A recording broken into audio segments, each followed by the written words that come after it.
Hello everyone, टॉपैक online एक educational platform है initiated by toppers academy Bokaro steel city. यहाँ पे स्टूडेंट्स को क्लास 8 से लेकर के क्लास 12 तक का सारा स्टडी मटेरियल मिल जाएगा, सारे वीडियोस और वेबसाइट के थ्रू नोट्स के फॉर्म में। तो अगर आपको हमारा कंटेंट पसंद आता है तो please do like, share and subscribe to our channel. ज्यादा से ज्यादा लोगों तक शेयर कीजिए ताकि हमें भी काम करने का मोटिवेशन मिलता रहे। तो चलिए जो वीडियो स्टार्ट करते हैं। Thank you.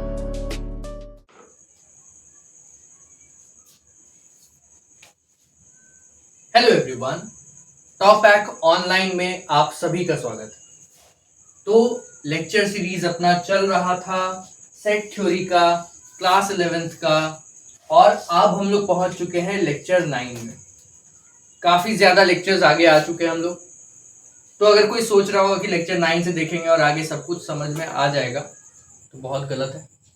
आप लोग पहले तो जाइए लेक्चर 1 से लेक्चर 8 तक देखिए और उसके बाद लेक्चर 9 को अटेंड कीजिए, आपको बेहतर फायदा मिलेगा। आप इसको भी देख सकते हैं, लेकिन आप इसको देखने के बाद पहले जाकर के लेक्चर 1 से लेक्चर 8 तक जरूर देखिएगा, क्योंकि हो सकता है कहीं एप्लीकेशन हो जाए, कुछ ऐसा लिखा जाए जो शायद आपको समझ ना आए और वो पिछले लेक्चर्स में मैंने एक्सप्लेन कर दिया है। तो आप जाके देखिए और उसके बाद लेक्चर 9 को स्टार्ट करते हैं। लेक्चर 9 में बहुत छोटा सा बात करेंगे हम लोग, बड़ा पिद्दू सा लेक्चर है ये। बहुत बेसिक से हम लोग लॉज के बारे में डिस्कस करेंगे कि भाई अगर हम लोग यूनियन और इंटरसेक्शन से जुड़ा हुआ बात करते हैं, ऑपरेशंस करते हैं, तो लॉज कौन कौन सा हम लोग अप्लाई कर सकते हैं। इन लॉज का प्रूविंग आपको जरूरत नहीं है, प्रूविंग नहीं दिया जाता है। एप्लीकेशन पे ज्यादा फोकस कीजिए। एप्लीकेशन अच्छा रहेगा, अंडरस्टैंडिंग अच्छा रहेगा तो आप कोई क्वेश्चन को इजीली सॉल्व करके निकल जाइएगा, नहीं तो वही रट्टू तोता बने रह जाइएगा। रट के एग्जाम में क्वेश्चन इधर उधर से आ गया तो फंस जाइएगा। तो लेक्चर को स्टार्ट करने से पहले हम लोग बात करेंगे कि अगर आप लोग बोकारो स्टील सिटी या उसके आसपास रहते हैं तो आप हमसे ऑफलाइन कोचिंग में भी कनेक्ट कर सकते हैं। कनेक्ट करने का तरीका यही होगा कि आप लोग जाइए गूगल मैप में और वहां जाके सर्च कीजिए टॉपर्स एकेडमी बोकारो, और आपको पूरा वो कोचिंग का एड्रेस वगैरह निकल के आ जाएगा। आप हमें विजिट कर सकते हैं, हमें कांटेक्ट कर सकते हैं, और अगर आप चाहे तो हमसे कनेक्ट कर सकते हैं। सारा नोट्स सब कुछ आपको वेबसाइट के थ्रू भी मिल जाएगा, तो वेबसाइट पे भी जाइए, विजिट करते रहिए। जैसे जैसे मेरे पास वक्त हो रहा है मैं वेबसाइट पे मटेरियल अपलोड करता जा रहा हूँ, तो एक बार विजिट करके हमेशा देखा कीजिए कि आपके काम का कुछ आया है कि नहीं। नोट्स से लेके हर चीज, हर सब्जेक्ट का वहां कवर होगा, ठीक है।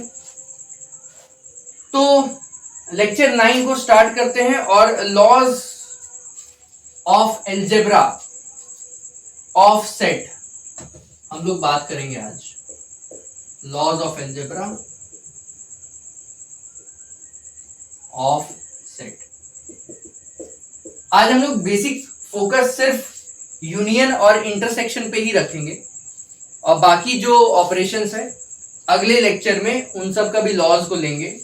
आज क्वेश्चन सॉल्विंग कुछ नहीं होगा, आज बस लॉज हम आपको बताएंगे कि कौन कौन सा लॉ है, और आपको बस हल्का हिंट करने के लिए वेन डायग्राम से उसको प्रूव करके दिखा देंगे कि वेन डायग्राम से देखिए लॉ करेक्ट है, ठीक है।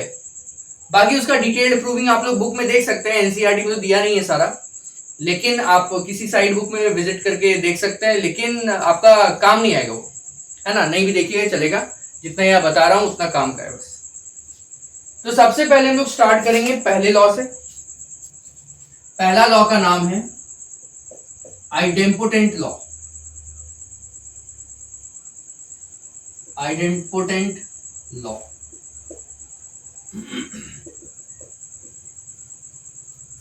ये क्या कहता है? ये कहता है ना कि आप ए यूनियन ए कीजिएगा तो आंसर भी ए आएगा, और अगर ए इंटरसेक्शन ए कीजिएगा तो भी आंसर ए आएगा। यही है आइडेम्पोटेंट लॉ। प्रोनाउंसिएशन थोड़ा ऊपर नीचे हो सकता है, कोई बात नहीं। आइडेम्पोटेंट लॉ या फिर इडेम्पोटेंट लॉ, कोई ऐसे भी बोलता है, चलेगा। तो आपका ए यूनियन ए करने से ए आ रहा है, क्या ऐसा हो सकता है? देखते हैं वेन डायग्राम भाई।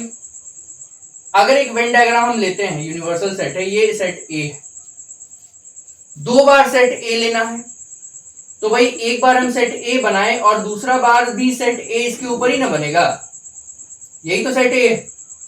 एक बार बनाइए चाहे 10 बार बनाइए, सेट ए तो यही रहेगा, वो चेंज तो नहीं हो सकता। तो भाई ए यूनियन ए मतलब जितना भी एलिमेंट ए सेट में और ए सेट में है वो सारा लिख देना है। तो भाई ए सेट के एलिमेंट्स को ए सेट के एलिमेंट्स के साथ ऐड करेंगे तो ए सेट का ही तो एलिमेंट बनेगा, यही बनेगा ना, यही तो हो गया ए यूनियन ए, अपने आप का यूनियन, तो अपना सारा एलिमेंट लिखा गया ना। तो यहां पे ए यूनियन ए का आंसर में सिर्फ ए आएगा। अब इंटरसेक्शन को देखते हैं, ये हो गया यूनिवर्सल सेट और यहां पे एक सेट ए है, भाई दूसरा सेट जो ए लेने बोला है वो भी इसके ऊपर ही बनेगा, वो चेंज नहीं हो सकता। अब ए और ए का कॉमन एलिमेंट्स, इंटरसेक्शन मतलब कॉमन एलिमेंट्स, तो भाई ए और ए में कॉमन एलिमेंट क्या है, सारा एलिमेंट तो दोनों में आ रहा है। ए सेट में जो एलिमेंट आ रहा है वही एलिमेंट ए सेट में भी तो आएगा, तो भाई अपना सेट अपने आप से तो सारा एलिमेंट कॉमन ही रखेगा, तो इसी कारण से इसका आंसर में भी सिर्फ ए आया।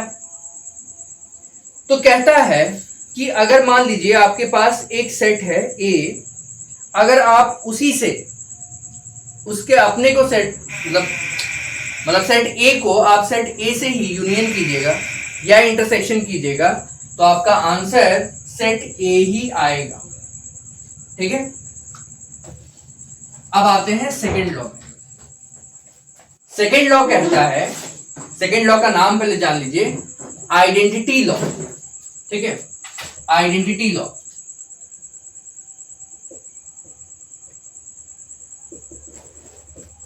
आइडेंटिटी लॉ यूनियन और इंटरसेक्शन के लिए कैसे काम करता है, देखिए आइडेंटिटी मतलब अपना पहचान। तो भाई एक सेट ए है, आप उसके साथ कोई चीज, कोई एक दूसरा सेट है जिसको आपको यूनियन करना है, लेकिन उसका पहचान नहीं खोना चाहिए, मतलब आंसर में सेट ए ही वापस आना चाहिए। तो भाई ऐसा कोई सेट है जिसके एलिमेंट्स को हम सेट ए में जोड़ दें, यूनियन मतलब जोड़ना, जिसके एलिमेंट्स को हम सेट ए में जोड़ दे तो सेट ए ही वापस आ जाए, बिल्कुल है।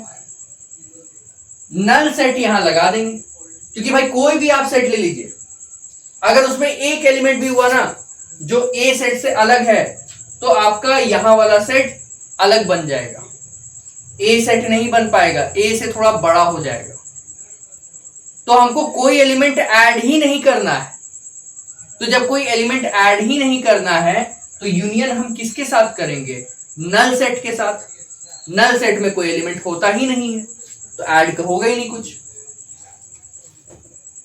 तो यहां पे अगर यूनियन के केस में देखा जाए तो आइडेंटिटी जो होता है वो होता है नल सेट, आइडेंटिटी सेट होता है नल सेट। कोई भी सेट को आप नल सेट के साथ यूनियन कीजिए वो खुद ही वापस आ जाएगा, उसका आइडेंटिटी नहीं खोएगा। अब दूसरा इंटरसेक्शन को देखते हैं। एक सेट ए है जिसको आपको इंटरसेक्शन करना है किसी सेट के साथ, लेकिन जो सेट आना चाहिए फाइनली वो सेट ए ही होना चाहिए। तो भाई ऐसा कोई सेट हो सकता है जिसको सेट ए के साथ इंटरसेक्शन करे और सेट ए वापस आ जाए, ठीक है। तो इंटरसेक्शन करने का मतलब क्या है, कॉमन एलिमेंट्स निकालना है, मतलब ए का सारा एलिमेंट यहां आ जाना चाहिए। तो भाई ए किसके साथ कॉमन होगा, सारा एलिमेंट खुद के साथ। मेरा एलिमेंट मेरे साथ कॉमन है और मेरा सारा एलिमेंट मेरे साथ कॉमन है, तो जब हम खुद का ही इंटरसेक्शन करेंगे तो जो आंसर आएगा वो मेरा ही सेट होगा। तो भाई ए को इंटरसेक्शन करना होगा खुद के साथ, मतलब ए के साथ करेंगे तो मेरा जो आंसर आएगा वो भी सेट ए ही आ जाएगा, क्योंकि दोनों में कॉमन एलिमेंट्स क्या है, सारा एलिमेंट, दोनों तो सेम ही है, सारा एलिमेंट कॉमन है तो सेट ए आ गया। तो भाई आइडेंटिटी सेट किसी भी सेट का इंटरसेक्शन के पॉइंट ऑफ व्यू से खुद वो सेट होता है, उसको खुद के साथ जब इंटरसेक्ट करेंगे तभी उसका आइडेंटिटी बचा रहेगा, नहीं तो वो चेंज हो जाएगा। क्लियर है? तीसरा लॉ देखते हैं। तीसरा लॉ कहता है commutative law. Commutative law, commutative law आप लोग पहले भी पढ़ चुके हैं, क्लास 7th 8th 9th सब में था। तो क्या कहता है, सेट के पॉइंट ऑफ व्यू से बताते हैं। पहले यूनियन वाला बताते हैं। अगर हम ए यूनियन बी करेंगे, दो सेट है ए और बी, दोनों का यूनियन करेंगे तो जो आंसर आएगा, और बी यूनियन ए करेंगे तो जो आंसर आएगा, दोनों आंसर सेम होगा, इक्वल होगा। ऑब्वियस सा बात है। ए यूनियन बी का मतलब क्या होता है, ए और बी का सारा एलिमेंट ले लीजिए। बी यूनियन ए का मतलब क्या होता है, बी और ए का सारा एलिमेंट ले लीजिए। तो भाई जब सारा एलिमेंट इसका भी आ गया, सारा एलिमेंट इसका भी आ गया, तो दोनों सेट तो एक ही था ना, तो सारा एलिमेंट जो आया होगा वो भी तो एक ही होगा। तो इसीलिए आप ए यूनियन बी कीजिए चाहे बी यूनियन ए कीजिए, आंसर सेम ही आएगा। ये पहला लॉ है कम्यूटेटिव का, यूनियन के पॉइंट ऑफ व्यू से। दूसरा लॉ देखते हैं, इंटरसेक्शन वाला। ए इंटरसेक्शन बी किए, कुछ आंसर आया। बी इंटरसेक्शन ए किए, इसमें भी कुछ आंसर आया। अब कम्यूटेटिव लॉ बोलता है दोनों इक्वल होगा। दिमाग दिमाग दिमाग लगाइए। क्या है कि ए और बी का इंटरसेक्शन का मतलब क्या होता है, ए और बी का कॉमन एलिमेंट। और बी इंटरसेक्शन ए का मतलब क्या होता है, बी और ए का कॉमन एलिमेंट। तो भाई कॉमन एलिमेंट तो एक ही होगा ना, चाहे ए बी का लीजिए चाहे बी ए का लीजिए, कॉमन एलिमेंट तो एक ही होगा। तो जो आंसर आएगा दोनों में सेम होगा। तो कम्यूटेटिव ये भी है। इसका मतलब आप बी यूनियन ए कीजिए चाहे ए यूनियन बी कीजिए, बात बराबर। ए इंटरसेक्शन बी कीजिए, बी इंटरसेक्शन ए कीजिए, बात बराबर। ठीक है, तो ये हो गया अपना थर्ड लॉ। उसके बाद आते हैं अपने फोर्थ लॉ में। फोर्थ लॉ है एसोसिएटिव लॉ।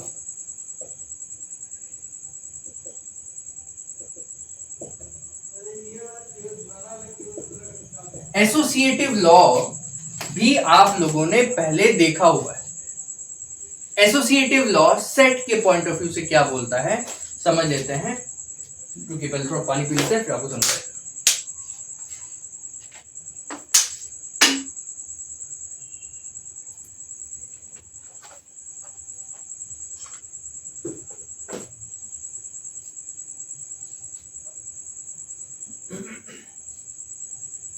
तो एसोसिएटिव लॉ सेट के पॉइंट ऑफ व्यू से क्या बोलता है कि मान के चलते हैं ना, आपके पास तीन सेट है ए बी सी।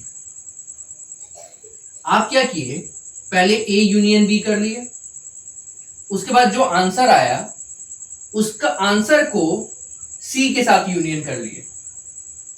फिर दूसरा कंडीशन में आप फिर से ये तीनों को ले लिए। ठीक है, लेकिन इस बार आप पहले बी यूनियन सी कर लिए, उसके बाद जो आंसर आया उसको ए के साथ यूनियन किए। क्या लगता है आंसर सेम आएगा? बिल्कुल सही जवाब, आंसर सेम ही आएगा। आप ए यूनियन बी करेंगे तो सारा एलिमेंट आ जाएगा ए और बी का, और फिर आप सी के साथ यूनियन कीजिएगा तो ए बी सी का तीनों का सारा एलिमेंट आ जाएगा। यहां देखिए, अगर आप बी यूनियन सी कीजिएगा तो बी और सी का सारा एलिमेंट आ जाएगा। फिर आप ए के साथ यूनियन कीजिएगा तो ए बी सी का सारा एलिमेंट आ जाएगा। इसका मतलब दोनों ही कंडीशन में ए बी सी तीनों का सारा एलिमेंट आ जाएगा, तो दोनों तरफ इक्वल। वेन डायग्राम से देख लीजिए, ये यूनिवर्सल सेट है, ये ए है, ये बी है, ये सी है। ठीक है, इनकेस मान लेते हैं पहले ए यूनियन बी किए, ए यूनियन बी किए तो ये पूरा शेड हो गया। फिर जो आंसर आया उसको सी के साथ यूनियन किए तो सी भी शेड हो गया, तो सारा एलिमेंट आ गया। अब दूसरा केस में देखते हैं।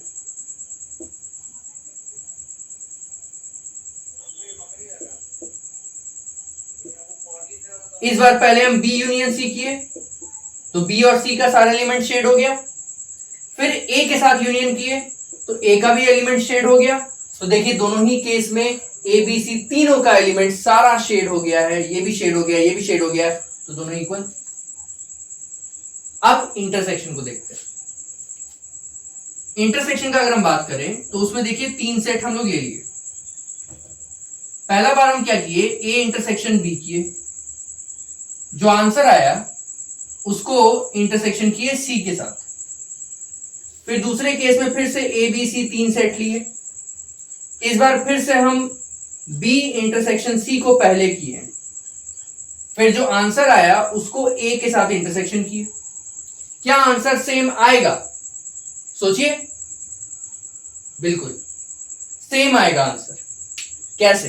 दिमाग लगाते हैं जो लोग नहीं सोच पाए। ए इंटरसेक्शन बी का मतलब क्या होता है? ए और बी का कॉमन एलिमेंट्स, तो कॉमन एलिमेंट ले लिए। अब वो कॉमन एलिमेंट को सी के साथ इंटरसेक्शन किए, तो भाई इन दोनों का कॉमन एलिमेंट और सी में जो कॉमन एलिमेंट है वो पूरा आ गया। तो मतलब तीनों का कॉमन एलिमेंट, इसका आंसर आ गया। अब इसमें देखते हैं, बी इंटरसेक्शन सी किए तो पहले इन दोनों का कॉमन एलिमेंट निकला, फिर जो कॉमन एलिमेंट आया इन दोनों का उसको ए के साथ हम किए इंटरसेक्शन, तो इसका और कॉमन एलिमेंट्स का कॉमन एलिमेंट निकला। तो मतलब फाइनल जो आंसर आया उसमें ए बी सी तीनों का कॉमन एलिमेंट आ गया। तो इसका मतलब कि आप किसी भी ऑर्डर में इंटरसेक्शन कीजिए, आंसर सेम ही आएगा, सारे का कॉमन एलिमेंट्स आ जाएगा। वेन डायग्राम से देख ले एक बार, चलिए देखते हैं।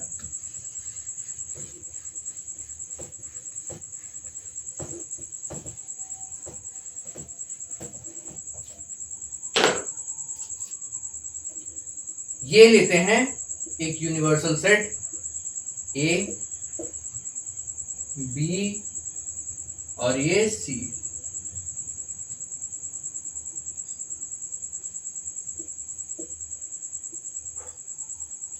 ठीक है, ये पहला केस है, पहला वाला केस। अब ये दूसरा केस बनाते हैं।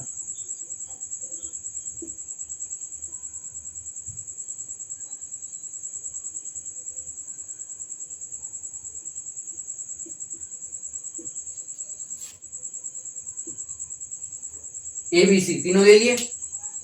अब यहां पे देखिए आपको क्या बोला जा रहा है, पहले बोला ए इंटरसेक्शन बी करने। ए इंटरसेक्शन बी मतलब ए और बी का कॉमन एलिमेंट। कॉमन एलिमेंट कौन सा है? ये वाला पूरा, ठीक है, पूरा यहां से यहां तक। उसके बाद बोला जो कॉमन एलिमेंट आया है उसको सी के साथ इंटरसेक्शन कीजिए। अब भाई ये जो कॉमन एलिमेंट आया है इसको हम सी के साथ इंटरसेक्शन करेंगे, तो इसमें और सी में कौन सा कॉमन एलिमेंट है? तो भाई ये वाला है। ये पार्ट ऐसा है जो सी में भी आ रहा है और इन दोनों के कॉमन एलिमेंट में भी आ रहा है। ठीक है, ए और बी का कॉमन एलिमेंट यहां से था, ये पूरा। ठीक है, अब इस पार्ट का और सी का कॉमन एलिमेंट कौन सा? ये वाला है। तो भाई ये वाला मेरा हुआ ना फाइनल, जो ए इंटरसेक्शन बी और इंटरसेक्शन सी निकला। अब इसमें देखते हैं, पहले बी इंटरसेक्शन सी करने बोला, तो बी और सी का कॉमन एलिमेंट कौन सा है? ये वाला है। अब बोला ये जो कॉमन आपका एलिमेंट आया है इसको ए के साथ इंटरसेक्शन कीजिए, इसको ए के साथ इंटरसेक्शन कीजिए। तो कॉमन को जब हम ए के साथ इंटरसेक्शन किए तो कौन सा कॉमन एलिमेंट आया? ये वाला। ये वो पार्ट है जो ए में भी आ रहा है और इसमें भी आ रहा है। तो दोनों में देखिए कॉमन पार्ट सेम ही आया, जो तीनों का कॉमन पार्ट है वही आंसर आ रहा है। तो ये भी एसोसिएटिव लॉ वैलिड है। मतलब आप किसी भी ऑर्डर में इंटरसेक्शन कीजिए, जब आपका 2, 4, 10 इंटरसेक्शन हो लाइन से, आप किसी भी ऑर्डर में इंटरसेक्शन कीजिए, कोई फर्क नहीं पड़ता, आंसर सेम आएगा। उसी तरह से जब आपका बहुत सारा यूनियन हो एक ही लाइन में, एक लाइन से हो, तो आप किसी भी ऑर्डर में यूनियन कीजिए, आंसर सेम ही आएगा, कोई फर्क नहीं पड़ता।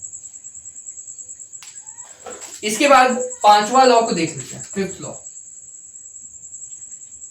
फिफ्थ लॉ कहता है कि डिस्ट्रीब्यूटिव लॉ को आप देखिए, डिस्ट्रीब्यूटिव लॉ।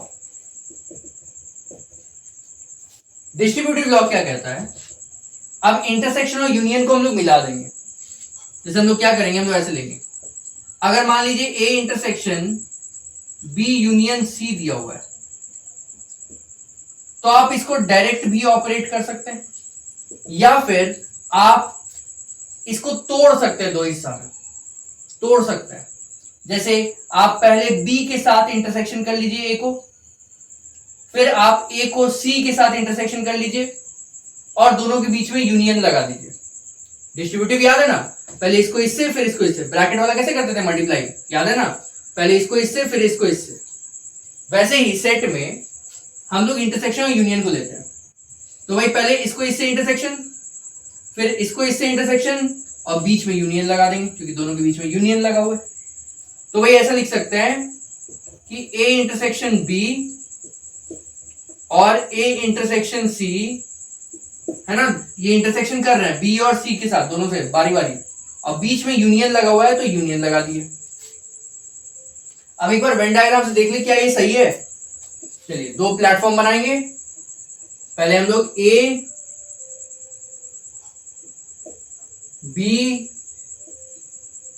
और सी ऐसे बना लेते हैं। उसका दूसरा यूनिवर्सल सेट ए बी और सी, तीनों बन गया। अब हम लोग पहले वाले वेन डायग्राम में इसको शेड करेंगे और दूसरे वाले वेन डायग्राम में इसको शेड करेंगे। चलिए देखते हैं, पहले ब्रैकेट वाला करना है, B union C. B union C में हल्का हल्का शेड करते हैं, फाइनल आंसर को डार्क कर लेंगे। ये वाला आ गया बी यूनियन सी में, है ना, बी और सी का सारा एलिमेंट बी यूनियन सी। अब जो आंसर आया है उसको इंटरसेक्शन करना है ए के साथ। तो भाई ये जो पूरा आंसर आया है इसमें ए के साथ क्या क्या कॉमन है, तो भाई ये जो पूरा पार्ट है, ये पूरा पार्ट ए और इस पूरे में कॉमन है।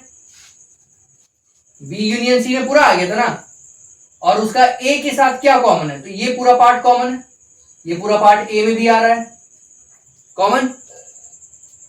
अब इसमें देखते हैं, इसमें ब्रैकेट दो है, अलग अलग सॉल्व करते हैं। पहले ए इंटरसेक्शन बी करने बोला, ए इंटरसेक्शन बी, तो मतलब ए और बी का कॉमन एलिमेंट ले लिए। उसके बाद बोला ए इंटरसेक्शन सी कीजिए, तो ए और सी का कॉमन एलिमेंट ले लिए।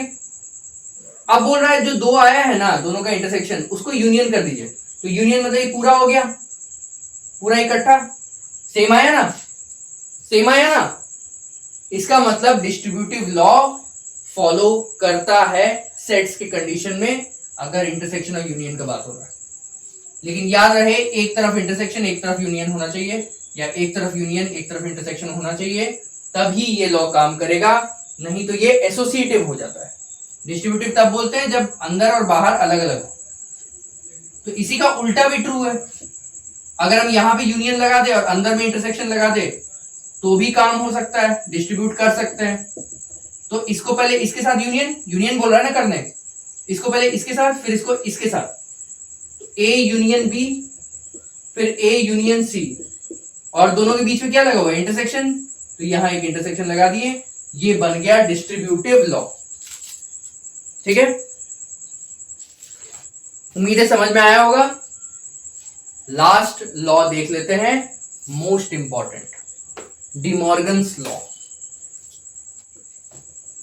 ठीक है, डिमॉर्गन्स लॉ क्या बोलता है कि मान के चलिए आपको ए यूनियन बी का कॉम्प्लीमेंट करना है।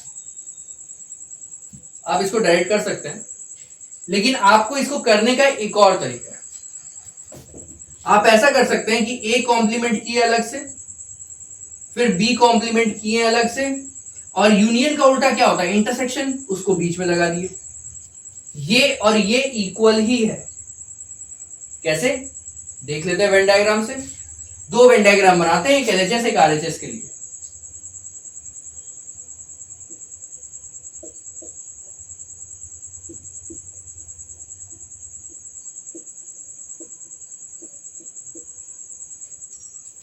बोला ए यूनियन बी करिए, पहले एलएचएस सॉल्व कर रहे हैं, ए यूनियन बी करिए। तो भाई ए यूनियन बी में तो पूरा आ जाता है ना, और बोल रहा है उसका कॉम्प्लीमेंट करिए। कॉम्प्लीमेंट मतलब उसको छोड़ के बाकी पूरा यूनिवर्सल सेट। तो इसको अगर हम छोड़ दे ए यूनियन बी को, तो बाकी क्या बचा, ये पूरा बच गया, ये पूरा है ना। ये जो फाइनल शेडिंग है ये वाला इस तरह कर दे रहे हैं हम, ये अपना आंसर है, ये पूरा आ रहा है। इसको छोड़ के ना, कॉम्प्लीमेंट मतलब क्या होता है, यूनिवर्सल सेट में जो सेट आपको बोला है कॉम्प्लीमेंट करने के लिए, उसको छोड़ के बाकी सब लिख दीजिए।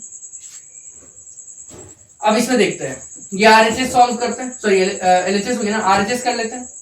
आरएचएस में क्या है, पहले ए कॉम्प्लीमेंट करने बोला। ए कॉम्प्लीमेंट का मतलब क्या होता है, ये पूरा बाहर का है ना, ये बाहर का कर देते हैं है ना। बी भी तो आ जाता है ना ए कॉम्प्लीमेंट में, ये भी आ जाता है। ए कॉम्प्लीमेंट में ए को छोड़ के बाकी सब कर देना है। उसके बाद बोल रही है बी कॉम्प्लीमेंट। बी कॉम्प्लीमेंट मतलब बी का भी छोड़ के बाकी सब कर देना है। तो बी कॉम्प्लीमेंट को हम छोड़ दिए, ये वाला पार्ट को, अब बाकी क्या हो गया, ए भी आ गया। ठीक है, अब इसको इंटरसेक्शन करना है। इंटरसेक्शन करने का मतलब है कि अब इसका जो मेरा कॉम्प्लीमेंट्स आया होगा ना, कॉम्प्लीमेंट्स आया होगा, उसका इंटरसेक्शन कर देते हैं। सॉरी फॉर द डिले, ये थोड़ा सा डिस्टर्बेंस हो गया था बीच में। तो हम लोग कहां थे, कंटिन्यू करते हैं। तो यहां पे हम बोले थे ए कॉम्प्लीमेंट। ए कॉम्प्लीमेंट में ए को छोड़ के बाकी सब आ जाता है ना, बाकी सब आ जाता है। बी भी आ जाता है, पूरा यूनिवर्सल सेट ये साइड साइड का आ जाता है। अब यहाँ पे बी कॉम्प्लीमेंट, बी कॉम्प्लीमेंट में क्या होता है, बी कॉम्प्लीमेंट में बी को छोड़ के बाकी सब आ जाता है। ये ए भी आ जाएगा और ये साइड साइड का आ जाएगा। अब सोचिए कि बी कॉम्प्लीमेंट में ये पूरा आ गया और ए कॉम्प्लीमेंट में ये पूरा आ गया, तो भाई दोनों का इंटरसेक्शन क्या होगा, कॉमन क्या होगा।